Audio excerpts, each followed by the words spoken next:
지난 토요일 저녁이었습니다. 친구들이랑 한 달에 한 번 하는 모임이 있었습니다. 즐겁게 수다 떨다가 화장실 가려고 일어나는데 식당 입구 쪽에서 소리가 들리더라고요. 야 임마, 대리기사 주제에 30분을 기다리게 해? 뭐 하는 거야?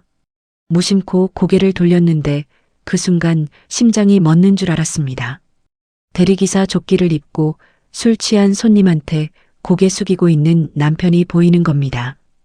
손님 정말 죄송합니다. 1년 후면 대기업 부장으로 정년퇴직하는 우리 남편이요. 저는 얼른 몸을 돌려 화장실로 뛰어들어갔습니다. 남편은 저를 못 본 것 같았습니다. 거울에 비친 제 얼굴은 새하얗더라고요. 대리기사? 1년 후면 정년퇴직인데 이게 대체 무슨 일이지? 저희 부부는 결혼한 지 33년 됐습니다. 남편 박민호는 58살이고요. 대기업 부장으로 줄곧 다녔습니다. 신혼 때 받은 아파트 대출을 20년 만에 다 갚았을 때가 기억납니다. 10년 전이었죠. 남편이 은행에서 완납 확인서 받아들고 집에 왔을 때 우리 둘이 부둥켜 안고 울었습니다. 여보, 드디어 완전히 우리 집이야. 그러게 20년 정말 길었지? 그때 그 기쁨이란 지금도 생각만 해도 가슴이 벅차오릅니다. 그 후로는 평범하게 살았습니다. 남편은 매일 아침 정장 입고 출근했고 생활비로 300만 원씩 꼬박꼬박 줬습니다.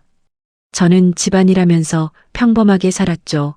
그리고 1년 후면 정년퇴직입니다. 저는 몇 달 전부터 혼자 계획을 세웠습니다. 퇴직금이 2억 정도 나온다고 들었거든요. 그 돈으로 작은 카페라도 하나 차리면 얼마나 좋을까? 아니면 시골에 작은 전원주택이라도 구해서 남편이랑 여유롭게 살면 얼마나 행복할까? 그런 생각만 해도 가슴이 두근거렸습니다. 딱 1년만 기다리면 되는 거잖아요. 그런데 며칠 전이었습니다. 남편이 씻고 나오는데 손이 눈에 들어왔습니다. 예전에는 그냥 넘어갔는데 그날따라 유심히 보니까 굳은 살이 박혀 있더라고요. 손톱 사이도 까맣고 직장 다니는 사람 손이 왜 이래? 순간 이상하다는 생각이 들었습니다. 얼굴도 많이 탄 것 같고. 여보, 손이 좀 거칠어진 것 같은데? 아, 요즘 일이 많아서 그래. 퇴직 전에 프로젝트 마무리하느라 정신없어. 그래도 괜찮아, 곧 끝나. 그때는 그러려니 했습니다. 퇴직 전이니까 바쁘겠거니 했죠. 그러다가 지난 토요일이었습니다. 친구들이랑 저녁 먹다가 화장실 가려고 일어났는데 대리기사 조끼를 입은 남편을 본 겁니다. 저는 급히 화장실로 도망치듯 들어갔습니다. 거울을 보는데 온몸이 떨렸습니다. 이게 무슨 일이지? 그날 모임을 일찍 마쳤습니다. 친구들한테는 머리가 아프다고 둘러댔죠. 집에 와서 거실불도 안 켜고 소파에 앉아 있었습니다. 머릿속이 하얗게 비어버린 것 같았습니다. 대리기사? 우리 남편이 왜? 새벽 3시쯤 현관문 열리는 소리가 들리고 남편이 들어왔습니다. 저는 침대로 뛰어가서 자는 척 누웠습니다. 남편이 조심조심 침실로 들어와서 옷 갈아입는 소리가 들렸습니다. 술 냄새가 났고 그 밤 저는 한숨도 못 잤습니다. 다음 날 아침 남편은 여느 때처럼 정장을 입고 나왔습니다. 오늘도 일이 많아 저녁 늦을 것 같아. 현관문이 닫혔습니다. 저는 소파에 앉아서 멍하니 시간을 보냈습니다. 오전 10시쯤 됐을 때 더 이상 참을 수가 없었습니다. 남편 직장 후배한테 전화를 걸었습니다. 민수라고 남편보다 5년 후배입니다. 명절 때 우리 집에도 자주 왔던 애죠. 여보세요? 민수야, 나 형수야 미경이. 아, 형수님. 안녕하세요? 오랜만이에요. 민수야, 우리 남편 지금도 회사 다니는 거 맞지? 전화기 너머로 잠깐 침묵이 흘렀습니다. 네. 형수님, 형님 말씀이세요? 응. 부장으로 다니고 있잖아. 1년 후 퇴직이라고 했는데. 형수님, 형님 10년 전에 퇴직하셨는데요. 심장이 쿵 내려앉았습니다. 뭐라고? 형수님, 정말 몰랐어요? 형님이랑 김 부장님이랑 같이 명예퇴직하셨잖아요. 벌써 10년 됐어요. 그럴 리가, 우리 남편 지금도 매일 정장 입고 출근하는데. 형수님 진짜 몰랐어요? 전화를 끊었습니다. 손이 부들부들 떨렸습니다. 10년 전에 퇴직했다고? 10년 전에? 그럼 10년 동안 매일 정장 입고 어디 간 거야? 생활비 300만 원은 어떻게 준 거고? 미친 듯이 집을 뒤지기 시작했습니다. 남편 책상 서랍부터 열었습니다. 깊숙한 곳에 손을 넣는데 명함 뭉치가 만져졌습니다. 꺼내보니까 박민호 기사 안전콜 대리운전. 한 장이 아니었습니다. 수십 장이 쏟아졌습니다. 옷장도 뒤졌습니다. 구석에 낡은 수첩이 하나 있더라고요. 펼쳐보니까 최근 몇 달치 메모가 빼곡하게 적혀 있었습니다. 10월 15일 택배 80건, 10월 18일 대리 8건. 손글씨로 적혀 있었습니다. 서랍장 밑에서 통장도 나왔습니다. 제가 모르는 통장이었습니다. 펼쳐보니까 10년 전부터 지금까지 매달 똑같이 찍혀 있더라고요. 매달 25일 100만 원 이자 출금. 10년치였습니다. 한 달도 빠짐없이. 주저앉았습니다. 10년 동안 나를 속인 거야. 눈물이 났습니다. 33년을 같이 살았는데 10년을 이렇게 속였다는 게. 그날 저녁 식탁에 명함 뭉치랑 수첩이랑 통장을 다 쌓아놓고 남편을 기다렸습니다. 밤 11시쯤 남편이 들어왔습니다. 현관문 열고 들어오다가 식탁 위를 보는 순간 남편 얼굴이 하얗게 질렸습니다. 민수한테 전화했어요. 남편이 굳어서 서 있었습니다. 10년 전에 퇴직했다면서요? 김 부장이랑 같이 명예퇴직했다면서요? 매일 정장 입고 어디 간 거예요? 1년 후 퇴직이라고 했잖아요. 퇴직금으로 제2 인생 시작한다고 했잖아요. 미안해, 정말 미안해. 미안하다고요? 대체 무슨 일이 있었길래 10년 동안 나한테 거짓말을 한 거예요? 남편이 천천히 고개를 들었습니다. 입을 열려다가 말고 또 다물고. 말해요. 도대체 무슨 일이 있었던 거냐고요. 남편이 천천히 입을 열었습니다. 남편이 의자에 주저앉았습니다. 10년 전에 사실은 퇴직했어. 명예퇴직으로. 뭐라고요? 회사에서 명예퇴직 권유가 들어왔어. 1년 선배 김 부장이랑 같이. 그걸 왜 숨긴 거예요? 김 부장이 자동차 부품 대리점 같이 하자고 했거든. 투자만 하면 안정적으로 돈 벌 수 있다고. 가슴이 철렁했습니다. 당신이 사업 싫어하는 거 알았어. 그래서 말 안 했어. 그냥 회사 다니는 척하면서 사업하면 된다고 생각했어. 설마. 퇴직금 2억 나왔어. 그중에 1억을 투자했어. 제 몰래요? 퇴직한 것도 숨기고 퇴직금까지요? 6개월 했어. 처음엔 괜찮았어. 매출도 좀 나오고. 당신한테 들키기만 안 하면 된다고 생각했어. 그래서요? 어느 날 김 부장 연락이 안 되더라고. 전화해도 안 받고 문자 보내도 답이 없고 사무실 가보니 텅 비어 있더라고. 사업자금 다 빼돌리고 잠적한 거야. 남은 돈은요? 없어. 운영자금도 필요하다고 해서 추가로 대출까지 받았거든. 1억 5천만 원 다 내 명의로. 퇴직금 1억에다가 대출 1억 5천. 김 부장이 다 가져갔어. 그리고 빚 1억 5천이 남았어. 헛웃음이 나왔습니다. 20년 고생해서 집 대출 다 갚았는데 당신이 또 1억 5천 빚을 만든 거예요? 당신한테 어떻게 말을 해. 빚 다 갚고 우리 얼마나 기뻐했는데. 그래서 10년 동안 계속 회사 다니는 척한 거예요? 혼자 갚으면 된다고 생각했어. 어떻게요? 매일 아침 6시에 정장 입고 나갔어. 당신한테는 출근하는 것처럼. 그리고 차에서 작업복으로 갈아입고 택배일 시작했어. 12시간 일했어. 12시간요? 오후 6시에 끝나면 편의점에서 김밥 하나 사 먹고 저녁 7시부터 밤 12시까지 대리운전했어. 목이 메었습니다. 10년 동안 그렇게 산 거예요? 응. 그래서 빚을 얼마나 갚았는데요? 남편이 고개를 떨궜습니다. 3천만 원. 겨우요? 10년 동안 겨우 3천이요? 이자만 매달 100만 원 넘게 나갔어. 그래도 생활비 300만 원은 꼭 줘야 했잖아. 당신이 눈치채면 안 되니까. 지금 남은 빚은요? 1억 2천만 원. 한숨이 나왔습니다. 1억 2천, 우리 나이가 곧 60인데 어떻게 갚아요? 미안해. 저는요, 1년만 기다리면 된다고 생각했어요. 퇴직금 받아서 작은 카페도 차리고 시골의 전원주택도 알아보고 목소리가 떨렸습니다. 회사나 계속 다녔으면 이런 일도 없었을 텐데. 미안해, 나도 잘못 생각했어. 10년이에요, 10년. 10년 동안 나를 완전히 바보로 만들었잖아요. 남편이 고개를 들지 못했습니다. 얼굴도 보기 싫으니까 저쪽 방에서 주무세요. 미경아, 가요.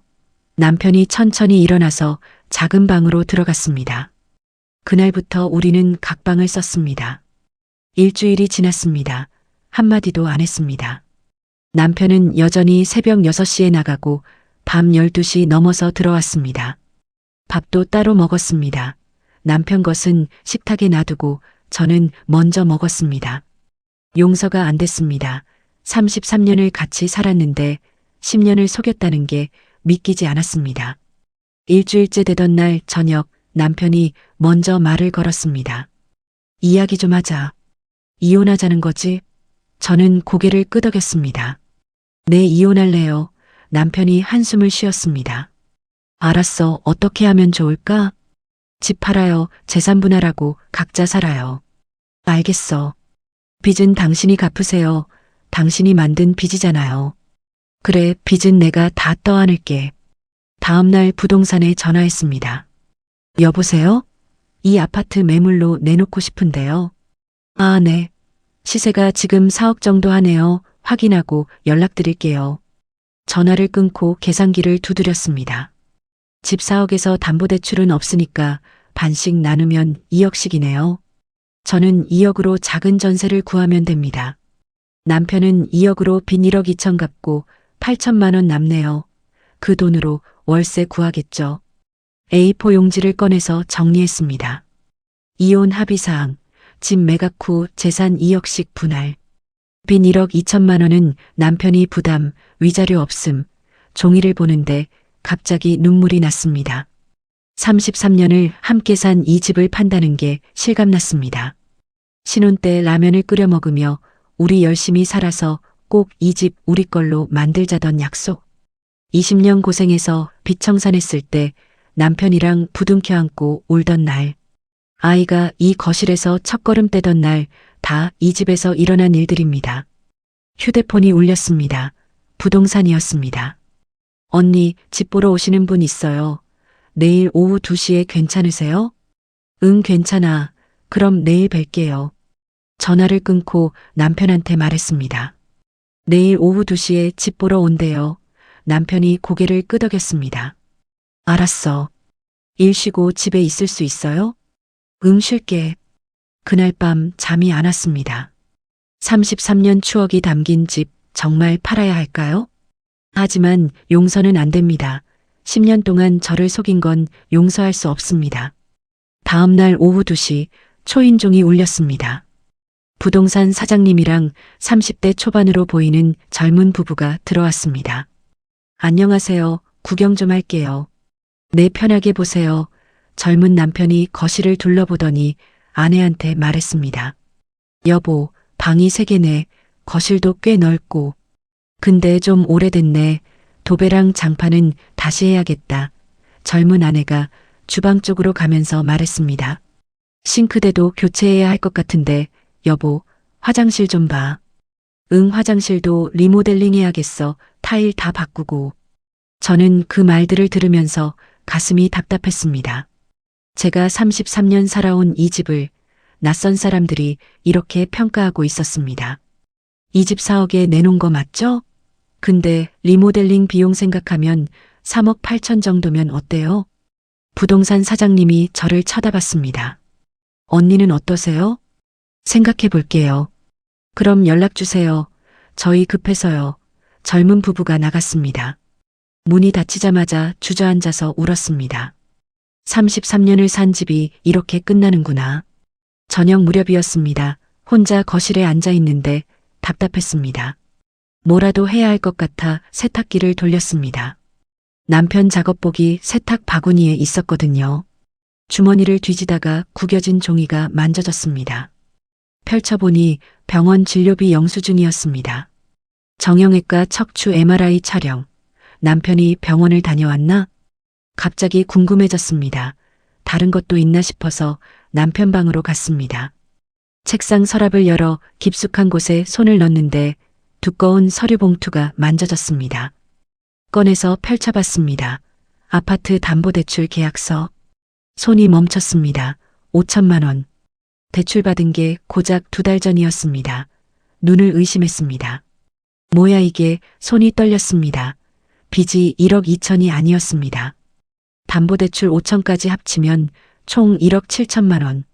현관문이 열리는 소리가 들리고 남편이 들어왔습니다. 저는 서류를 들고 거실로 나갔습니다. 이게 뭐예요? 남편이 서류를 보더니 얼굴이 하얗게 질렸습니다. 빚이 1억 2천이라고 했잖아요? 이건 뭐예요? 2달 전에 우리 집 담보로 5천만 원을 빌렸어요? 미안해. 또 미안하다고요? 목소리가 떨렸습니다. 총 1억 7천이잖아요. 왜 또 숨겼어요? 왜 또? 최근에 몸이 안 좋아서 일을 많이 못했어. 택배도 힘들고 대리도 예전만큼 못했어. 그래서요?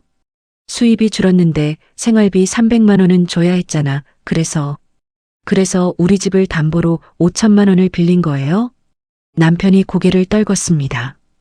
20년 고생해서 빚 다 갚은 집을 10년 전에 완전히 우리 집이라며 그렇게 기뻐했던 집을 당신이 또 빚더미로 만든 거예요? 우리 집을? 미안해. 어쩔 수 없었어. 집 팔아도 이제 얼마 안 남네요. 계산기를 두드렸습니다. 4억에서 담보대출 5천 먼저 갚으면 3억 5천, 반씩 나누면 1억 7천 5백만 원씩. 헛웃음이 나왔습니다. 33년 결혼 생활이 이렇게 정리되는 거네요. 1억 7천 5백. 미경아, 말 걸지 마세요. 방으로 들어가서 문을 닫았습니다. 베개에 얼굴을 묻고 울었습니다. 어떻게 이럴 수가 있어. 사흘이 지났습니다. 저는 남편한테 한마디도 안 했습니다. 남편도 말을 걸지 않았습니다. 그날 아침이었습니다. 저는 부엌에서 아침 준비를 하고 있었습니다. 남편은 작은 방에서 나와 정장으로 갈아입고 있었습니다. 저렇게 들켰는데도 아직도 정장을 입고 나가네. 갑자기 쿵 하는 소리가 들려 뛰어나갔습니다. 남편이 현관 앞에 쓰러져 있었습니다. 여보, 여보. 아, 아파. 남편이 허리를 움켜쥐고 있었습니다. 얼굴이 새하얗게 질려 있었습니다. 어디가 아파요? 허리가 안 움직여져. 119에 전화했습니다. 손이 떨렸습니다. 여보세요. 사람이 쓰러졌어요. 허리를 못 움직여요. 빨리 와주세요. 10분 후 구급차가 왔습니다. 어디 병원으로 모실까요? 남편이 힘없는 목소리로 말했습니다. 세명병원 정형외과. 거기 다니셨어요? 응. 구급차가 출발했습니다. 저도 같이 탔습니다. 세명병원? 남편이 병원을 다녔어? 병원에 도착 후 의료진이 남편을 응급실로 옮겼습니다. 1시간쯤 지났을까요? 50대 중반쯤 되어 보이는 의사 선생님이 나왔습니다.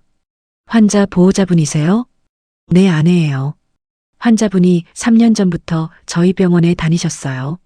척추 디스크 4번, 5번이 심각해서 그때 수술 권유드렸는데 계속 안 하시더라고요. 가슴이 철렁했습니다. 지금은 어때요? 지금은 정말 위험합니다. 디스크가 거의 파열 직전이에요. 더 이상 미루시면 안 됩니다. 하반신 마비 올 수 있어요. 바로 입원하셔서 수술 준비하셔야 합니다. 자세한 건 원무과에서 상담받으세요.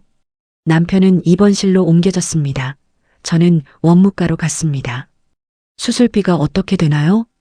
척추 수술이시면 한 2천만 원 정도 예상됩니다. 2천만 원. 잠시 집에 돌아와 거실에 앉아 있는데 머릿속이 복잡했습니다. 3년 전부터 병원을 다녔어? 수술 권유받았는데 안 했다고? 남편 방으로 가 옷장을 열었습니다. 옷을 치우는데 약봉지들이 쏟아졌습니다. 진통제였습니다. 옷장 밑에는 서류가 쌓여 있었습니다. 사설탐정 견적서, 5년 전 날짜였습니다. 김현재 소재 파악 의뢰, 착수금 200만 원. 또 다른 서류, 3년 전 날짜, 추가 조사 의뢰 200만 원. 경찰서 민원 접수증도 있었습니다. 사기 피해 신고, 피의자 김민재. 낡은 메모장도 나왔습니다.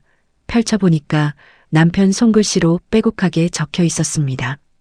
8월 15일 부산 쪽에 제보가 있어서 갔는데 다른 사람이었음. 또 실패. 10월 3일 인천에서 목격했다는 얘기 듣고 갔는데 허탕. 2월 7일 경찰서 다시 방문. 수사 진행은 안 되고 있음. 단서도 없고. 주저앉았습니다.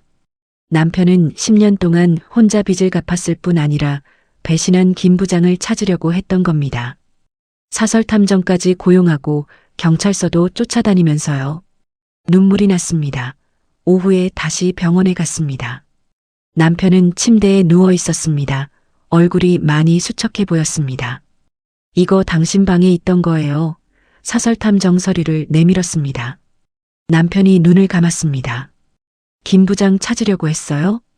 돈을 받아내야 했으니까 내 퇴직금 1억, 빌린 돈 1억 5천, 그 돈 받아내야지. 찾았어요?